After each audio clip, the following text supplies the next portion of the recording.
Perkenalkan, nama saya Siska S. Saya dari kelas Sore. Nah, di sini saya akan mempresentasikan makalah saya. Topiknya yaitu kesalahan berbahasa bidang fonologi. Nah, pertama saya akan menjelaskan apa itu kesalahan. Nah, kesalahan adalah bagian konversasi atau komposisi yang menyimpang dari beberapa norma baku atau norma terpilih dari performansi orang dewasa. Kesalahan berbahasa itu terjadi secara sistematis karena belum dikuasainya sistem kaidah bahasa yang bersangkutan. Nah, selanjutnya saya akan menjelaskan tentang kesalahan berbahasa menurut para ahli. Yang pertama itu, menurut Setyawati, kesalahan berbahasa adalah penggunaan bahasa secara baik, secara lisan maupun secara tertulis yang menyimpang dari faktor-faktor penentu berkomunikasi atau menyimpang dari norma kemasyarakatan dan menyimpang dari kaidah tata bahasa Indonesia.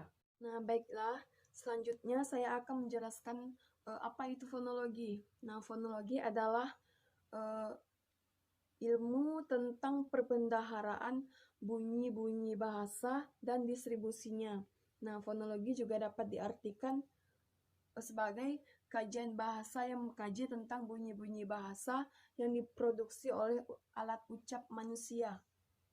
Nah, bidang kajian fonologi adalah bunyi bahasa sebagai satuan terkecil dari ujaran dengan gabungan bunyi yang membentuk suku kata. Nah, asal kata fonologi itu secara harfiah sederhana. Terdiri dari gabungan kata fon yang berarti bunyi dan logi yang berarti ilmu. Oke, selanjutnya saya akan menjelaskan bagaimana proses terjadinya analisis kesalahan berbahasa. Nah, proses terjadinya kesalahan berbahasa berhubungan erat dengan proses belajar bahasa. Oleh karena itu, untuk mengalami proses terjadinya kesalahan berbahasa, diperlukan pemahaman tentang konsep-konsep belajar bahasa. Nah, belajar bahasa terdiri atas proses penguasaan bahasa pertama dan penguasaan kedua. Nah, proses penguasaan pertama itu disebut pemerolehan bahasa. Nah, proses ini bersifat ilmiah dan tampak adanya suatu perencanaan yang terstruktur atau tersusun. Nah, setiap anak yang normal secara fisik, psikis, dan sosiologis pasti mengalami proses pemerolehan bahasa pertama melalui kehidupan sehari-hari dalam lingkungan keluarga dan di lingkungan masyarakat. Proses ini berlangsung tanpa disadari anak, dan anak pun tidak menyadari motivasi apa yang mendorongnya untuk menguasai bahasa tersebut. Nah, selanjutnya proses berbahasa kedua terjadi setelah penguasaan bahasa pertama dan disebut belajar bahasa.